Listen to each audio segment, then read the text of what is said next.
Friends, ಎಲ್ಲರೂ ಹೇಗಿದ್ದೀರಾ? ಈ ಸ್ಟೋರಿ ನೋಡಿದ್ಮೇಲೆ ನಿಮಗೆ ಏನನ್ನಿಸ್ತು ಅಂತ ಒಂದು ಕಾಮೆಂಟ್ಸ್ನ ಮಾಡಿ ಪ್ಲೀಸ್. ಹಾಗೆ ಸಬ್ಸ್ಕ್ರೈಬ್ ಮಾಡೋದನ್ನ ಮರಿಬೇಡಿ ಅಂತ ಹೇಳ್ತಾ ಈಗ ಈ ಕಥೆ ಶುರು ಮಾಡೋಣ ಬನ್ನಿ. ಅದು ಒಂದು ತುಂಬ ಹಳೆಯ ಹಳ್ಳಿ. ಹೆಸರು ಕಲ್ಲೂರಹಟ್ಟಿ. ಹಳ್ಳಿಯ ಜನರ ಜೀವನ ತುಂಬ ಕಡುಬಡತನ. ಆದರೆ ಜನರಲ್ಲಿ ಮೂಢನಂಬಿಕೆ ಹೆಚ್ಚು. ಮಳೆ 3 ವರ್ಷ ಸರಿಯಾಗಿ ಬರಲಿಲ್ಲ.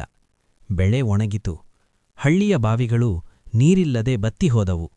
ಜನರಿಗೆ ಕುಡಿಯಲು ನೀರೂ ಇರಲಿಲ್ಲ. ಆ ಹಳ್ಳಿಯ ಅಂಚಿನಲ್ಲಿ ಮಣ್ಣಿನ ಗೋಡೆ ಮನೆಯೊಂದರಲ್ಲಿ ಬಡ ಕುಟುಂಬ ವಾಸಿಸುತ್ತಿತ್ತು. ಗಂಡ ಶಂಕರ, ಹೆಂಡತಿ ಗೌರಿ. ಗೌರಿ 8 ತಿಂಗಳ ಗರ್ಭಿಣಿ. ಹೊಟ್ಟೆ ದೊಡ್ಡದು, ದೇಹ ದುರ್ಬಲ. ಆದರೂ ಪ್ರತಿದಿನ ಮನೆಗೆ ಹೋಗಿ ಕೆಲಸ ಮಾಡಿ ಅನ್ನ ತಂದುಕೊಂಡು ಬರುತ್ತಿದ್ದಳು. ಶಂಕರ ದಿನಗೂಲಿ ಕೂಲಿ ಕೆಲಸ ಹೋಗುತ್ತಿದ್ದ. ಒಂದು ರಾತ್ರಿ ಗೌರಿ ಹೊಟ್ಟೆ ಹಿಡಿದು ನಿಧಾನವಾಗಿ ಹೇಳಿದಳು, ನಮ್ಮ ಮಗುವಿಗಾದ್ರೂ ಒಳ್ಳೆಯ ದಿನ ಬರುತ್ತಾ ಎಂದು. ಶಂಕರ ಕಣ್ಣೀರು ತಡೆಯುತ್ತಾ, ನೀನು ಇದ್ದರೆ ಬರುತ್ತದೆ, ನೀನೇ ನನ್ನ ಅದೃಷ್ಟದೇವತೆ ಎಂದನು. ಅದೇ ಸಮಯದಲ್ಲಿ ಹಳ್ಳಿಯಲ್ಲಿ ಒಂದು ವದಂತಿ ಶುರುವಾಯಿತು.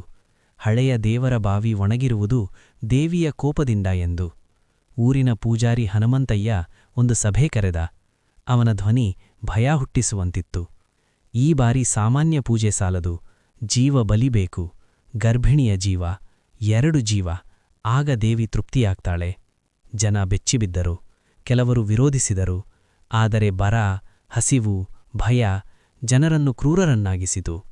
ಯಾರೋ ನಿಧಾನವಾಗಿ ಗೌರಿಯ ಹೆಸರು ಹೇಳಿದ. ಅವಳು ಬಡವಳು, ಯಾರೂ ಇಲ್ಲ. ಅವಳನ್ನು ತೆಗೆದುಕೊಂಡರೆ ದೇವಿ ಒಪ್ಪುತ್ತಾಳೆ. ಈ ಮಾತು ಕತ್ತಲೆಯಲ್ಲಿ ಒಪ್ಪಂದ ಆಯಿತು. ಮರುದಿನ ಸಂಜೆ 4 ಗ್ರಾಮಸ್ಥರು ಶಂಕರ ಮನೆಗೆ ಬಂದರು. ಪೂಜೆ ಇದೆ, ಗೌರಿ ಬರಬೇಕು ಎಂದರು. ಶಂಕರ ಅನುಮಾನದಿಂದ ಕೇಳಿದ, ಯಾವ ಪೂಜೆ? ಒಬ್ಬನು ಕಣ್ಣು ತಪ್ಪಿಸಿ, ಗ್ರಾಮಕ್ಕಾಗಿ ಎಂದನು. ಗೌರಿ ಭಯಗೊಂಡು ಶಂಕರ ಕೈ ಹಿಡಿದಳು. ನಾನು ಹೋಗುವುದಿಲ್ಲ ಎಂದಳು. ಬೇಡ ಎಂದು ತನ್ನ ಗಂಡನೂ ಹೇಳಿದನು. ಆದರೆ ಜನ ಬಲವಂತವಾಗಿ ಕರೆದುಕೊಂಡು ಹೋದರು. ಹಳೆಯ ಬಾವಿ ಬಳಿ ಮಶಾಲೆಗಳು ಹೊತ್ತಿದ್ದವು. ಗಾಳಿ ತಂಪು, ಆದರೆ ಬೆವರು ಹರಿಯುತ್ತಿತ್ತು. ಗೌರಿ ಎತ್ತಳು, ನಾನು ಏನು ತಪ್ಪು ಮಾಡಿದೆ? ನನ್ನ ಮಗುವಿಗೇಕೆ ಈ ಶಿಕ್ಷೆ? ಪೂಜಾರಿ ಗಟ್ಟಿಯಾಗಿ ಹೇಳಿದ, ಗ್ರಾಮ ಉಳಿಯಬೇಕಾದ್ರೆ ನೀನು ಬೇಕು. ಶಂಕರ ಓಡುತ್ತಾ ಬಂದಾಗ ಇಬ್ಬರು ಅವನನ್ನು ಹಿಡಿದರು. ಅವನು ಕಿರುಚಿದ, ಅವಳನ್ನು ಬಿಡಿ, ಏನೂ ಮಾಡಬೇಡಿ, ನನ್ನ ಜೀವ ತೆಗೆದುಕೊಳ್ಳಿ. ಪೂಜಾರಿ ಚಳಿನಗೆಯಿಂದ, ದೇವಿಗೆ ತಾಯಿ ಬೇಕು, ತಂದೆ ಬೇಡ ಎಂದು ಹೇಳಿದ. ಗೌರಿಯನ್ನು ಬಾವಿಯ ಅಂಚಿಗೆ ನಿಲ್ಲಿಸಿದರು. ಅವಳು ಕೊನೆಯದಾಗಿ ಆಕಾಶ ನೋಡಿದಳು. ಮಗು, ನನ್ನನ್ನು ಕ್ಷಮಿಸು, ನಾನು ನಿನ್ನನ್ನು ನೋಡಲಿಲ್ಲ. ನಂತರ ಗ್ರಾಮಸ್ಥರ ಕಡೆ ನೋಡಿಕೊಂಡು ಶಾಪ ಕೊಟ್ಟಳು. ನನ್ನ ಕಿರುಚು ನಿಮ್ಮ ಮನೆಗಳಲ್ಲಿ ಹುಟ್ಟುತ್ತೆ. ನಿಮ್ಮ ಮಕ್ಕಳು ನನ್ನ ಅಳುವಿನಿಂದ ಎಚ್ಚರಗೊಳ್ಳುತ್ತಾರೆ. ಅಷ್ಟರಲ್ಲಿ ಅವಳನ್ನು ಬಾವಿಗೆ ತಳ್ಳಿದರು. ಬಾವಿಯೊಳಗೆ ಅವಳ ಕಿರುಚು ಬಹಳ ಹೊತ್ತು ಪ್ರತಿಧ್ವನಿಸಿತು. ನಂತರ ಅಚಾನಕ್ ಮೌನ. ಮುಂದಿನ ದಿನ ಬಾವಿ ನೀರಿನಿಂದ ತುಂಬಿತ್ತು. ಜನ ಖುಷಿಪಟ್ಟರು. ದೇವಿ ತೃಪ್ತಿಯಾಗಿದ್ದಾಳೆ ಎಂದರು. ಆದರೆ ಆ ರಾತ್ರಿ ಮೊದಲ ಘಟನೆ ನಡೆಯಿತು. ಬಲಿ ಕೊಟ್ಟವರಲ್ಲಿ ಒಬ್ಬನ ಮನೆ.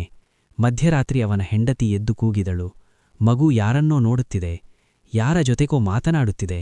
ಅಮ್ಮ, ನೀನು ಒದ್ದೆಯಾಗಿದ್ದೀಯಾ ಎಂದು ಮಗು ಕೇಳುತ್ತಿತ್ತು. ಮನೆಯೊಳಗೆ ಒದ್ದೆಯ ಕಾಲಿನ ಗುರುತುಗಳು, ನೀರಿನ ಶಬ್ದ. 3 ದಿನಗಳಲ್ಲಿ ಹಳ್ಳಿಯ ಹಲವಾರು ಮನೆಗಳಲ್ಲಿ ಒಂದೇ ಶಬ್ದ ಕೇಳಿಸಿತು, ಬಾವಿಯಿಂದ ಬರುತ್ತಿರುವ ಹೆಣ್ಣುಮಗಳ ಅಳು ಮತ್ತು ಕಿರುಚುವ ಧ್ವನಿ. ಶಂಕರ ಹುಚ್ಚನಾದ. ಪ್ರತಿದಿನ ಬಾವಿ ಬಳಿ ಕುಳಿತು ಮಾತಾಡುತ್ತಿದ್ದ. ಗೌರಿ, ನಾನು ಬಂದಿದ್ದೀನಿ ಎಂದು ಹೇಳುತ್ತಿದ್ದ. ಒಂದು ರಾತ್ರಿ ಮಂಜಿನೊಳಗೆ ಅವಳು ಕಾಣಿಸಿಕೊಂಡಳು. ಹೊಟ್ಟೆ ಹಾಗೆ ದೊಡ್ಡದು, ಕಣ್ಣು ಸಂಪೂರ್ಣ ಕಪ್ಪು, ಕೂದಲು ಒದ್ದೆ. ಅವಳು ನಿಧಾನವಾಗಿ ಹೇಳಿದಳು, ನಾನು ಬಿದ್ದಿಲ್ಲ, ಶಂಕರ ನನ್ನನ್ನು ಕೆಳಗೆ ಹಿಡಿದುಕೊಂಡಿದ್ದಾರೆ. ಶಂಕರ ಗಾಬರಿಯಿಂದ, ಯಾರವರು? ಅವಳು ಮಕ್ಕಳು, ನನ್ನನ್ನು ಬಾವಿಗೆ ತಳ್ಳಿದವರು, ಅವರೀಗ ನನ್ನ ಜೊತೆ ಇದ್ದಾರೆ. ಮರುದಿನ ಶಂಕರ ಸತ್ತ ಸ್ಥಿತಿಯಲ್ಲಿ ಸಿಕ್ಕನು. ಆಮೇಲೆ ಹಳ್ಳಿ ಶಾಪಿತವಾಯಿತು. ಗರ್ಭಿಣಿಯರು ರಾತ್ರಿ ಕನಸು ಕಾಣುತ್ತಿದ್ದರು. ಬಾವಿಯೊಳಗಿಂದ ಕೈಗಳು ಕರೆಯುವುದು, ಮಕ್ಕಳಿಗೆ ಜ್ವರ ಬರುವುದು. ಮಕ್ಕಳು ಒಂದೇ ಮಾತು ಹೇಳುತ್ತಿದ್ದರು, ಬಾವಿಯಮ್ಮ ಕರೀತಾಳೆ ಎಂದು. ಬಲಿ ಕೊಟ್ಟ 4 ಗ್ರಾಮಸ್ಥರು ಒಬ್ಬೊಬ್ಬರಾಗಿ ವಿಚಿತ್ರವಾಗಿ ಸತ್ತರು. ಯಾರೋ ಬಾವಿಗೆ ಬಿದ್ದರು, ಯಾರೋ ನೀರಿಲ್ಲದ ಕೋಣೆಯಲ್ಲಿ ಮುಳುಗುದಂತೆ ಸತ್ತು ಕಂಡುಬಂದ. ಕೊನೆಯದಾಗಿ ಪೂಜಾರಿ. ಅವನು ಬಾವಿ ಮುಚ್ಚಲು ಹೋದಾಗ ಬಾವಿಯೊಳಗಿಂದ ಧ್ವನಿ ಕೇಳಿಸಿತು, ಇನ್ನೂ ಒಂದು ಜೀವ ಬಾಕಿಯಿದೆ ಎಂದು. ಜನ ದೂರದಿಂದ ನೋಡಿದರು. ಅವನನ್ನು ಬಾವಿಯೊಳಗೆ ಎಳೆದು ಬಲಿ ತೆಗೆದುಕೊಂಡಿತ್ತು. ಅಂದಿನಿಂದ ಜನ ಆ ಕಡೆ ಯಾರೂ ಹೋಗುತ್ತಿರಲಿಲ್ಲ. ಇಂದಿಗೂ ಕಲ್ಲೂರಹಟ್ಟಿ ಬಾವಿ ಮುಚ್ಚಿದೆ. ಆದರೆ ಯಾರಾದರೂ ಹತ್ತಿರ ಹೋದರೆ ಬಾವಿ ಹೆಂಗಸಿನ ಧ್ವನಿ ಕೇಳುತ್ತದೆ, ನನ್ನ ಮಗುವನ್ನು ನೋಡಿದ್ದೀರಾ ಎಂದು. ಹಳ್ಳಿಯಲ್ಲಿ ಒಂದು ನಿಯಮ ಶುರುವಾಯಿತು. ಗರ್ಭಿಣಿಯರನ್ನು ಎಂದಿಗೂ ಒಬ್ಬರನ್ನೇ ಬಿಡುವುದಿಲ್ಲ. ಯಾಕೆಂದರೆ ಅವರು ನಂಬಿರುವುದು ಒಂದೇ, ಗೌರಿಯ ಆತ್ಮ ಇನ್ನೂ ಬಾವಿಯಲ್ಲೇ ಇದೆ ಎಂದು ಭಾವಿಸುತ್ತಿದ್ದಾರೆ. ಈಗ ನೀವು ಈ ಕಥೆಯ ಮುಂದುವರೆದ ಭಾಗವನ್ನು ಕೇಳುತ್ತೀರಿ. ಕಲ್ಲೂರಹಟ್ಟಿ ಬಾವಿ ಮುಚ್ಚಿದ ನಂತರವೂ ಹಳ್ಳಿ ಶಾಂತವಾಗಲಿಲ್ಲ. ರಾತ್ರಿ ಬಂದರೆ ನಾಯಿಗಳು ಒಂದೇ ದಿಕ್ಕಿಗೆ ನೋಡಿ ಕೂಗುತ್ತಿದ್ದವು. ಮನೆಗಳೊಳಗೆ ನೀರಿನ ಹೆಜ್ಜೆಯ ಗುರುತುಗಳು ಕಾಣಿಸುತ್ತಿದ್ದವು ಮತ್ತು ಜನರು ಸೂರ್ಯಾಸ್ತಕ್ಕೂ ಮುಂಚೆ ಬಾಗಿಲು ಹಾಕಿಕೊಳ್ಳುತ್ತಿದ್ದರು. ಆದರೂ ಜನರನ್ನು ಭಯ ಕಾಡುತ್ತಿತ್ತು. ಒಂದು ರಾತ್ರಿ ಲಿಂಗಪ್ಪನ ಮನೆಯಲ್ಲಿ ಅವನ ಗರ್ಭಿಣಿ ಹೆಂಡತಿ ಕಮಲ ಬೆಚ್ಚಿ ಎದ್ದು, ಯಾರೋ ನನ್ನ ಹೊಟ್ಟೆ ಮೇಲೆ ತಂಪಾದ ಕೈ ಇಟ್ಟಿದ್ದಾರೆ ಎಂದಾಗ, ಲಿಂಗಪ್ಪ ನಾನಿಲ್ಲೇ ಇದ್ದೀನಿ ಎಂದರೂ ಅವಳ ಹೊಟ್ಟೆಯ ಮೇಲೆ ಒದ್ದೆಯ ಬೆರಳಗುರುತುಗಳು ಕಂಡವು. ಹಿಂಬಾಗಿಲು ನಿಧಾನವಾಗಿ ತೆರೆದಿತು ಮತ್ತು ಹೊರಗಿಂದ ಹೆಂಗಸಿನ ಧ್ವನಿ, ನೀರು ಕೊಡಿ, ತುಂಬಾ ದಾಹ ಎಂದು ಕೇಳಿಸಿತು. ಲಿಂಗಪ್ಪ ನಡುಗಿ, ನೀನ್ಯಾರು ಎಂದು ಕೇಳಿದಾಗ ಉತ್ತರ ಬಂತು, ಬಾಗಿಲು ತೆರೆ, ನೀನೇ ತಳ್ಳಿದವರಲ್ಲಿ ಒಬ್ಬರು.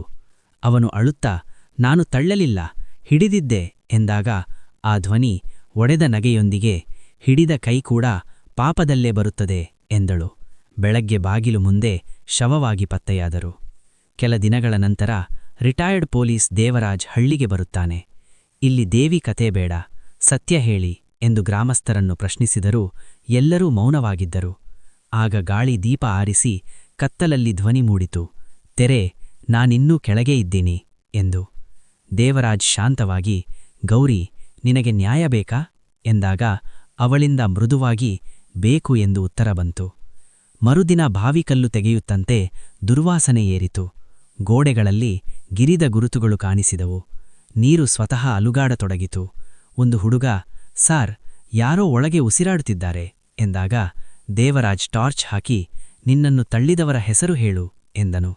ಹೆಸರು ಬೇಡ ಈಗ, ಅವರ ರಕ್ತವೇ ನನಗೆ ಬೇಕು ಎಂದ ಕ್ಷಣದಲ್ಲೇ ಹಿಂದೆ ನಿಂತ ಇಬ್ಬರು ಹಿರಿಯರು ಕುಸಿದು ಬಿದ್ದು ಪ್ರಾಣಬಿಟ್ಟರು. ಆ ರಾತ್ರಿ ದೇವರಾಜ್ ಒಬ್ಬನೇ ಬಾವಿ ಬಳಿ ಕುಳಿತು, ನಿನ್ನ ಕೋಪ ಸರಿ, ಆದರೆ ಎಲ್ಲಾ ಮಕ್ಕಳದ್ದು ತಪ್ಪಿಲ್ಲ ಎಂದಾಗ ಕತ್ತಲಲ್ಲಿ ಉತ್ತರ ಬಂತು, ನನ್ನ ಮಗುವೂ ತಪ್ಪಿರಲಿಲ್ಲ ಎಂದಳು.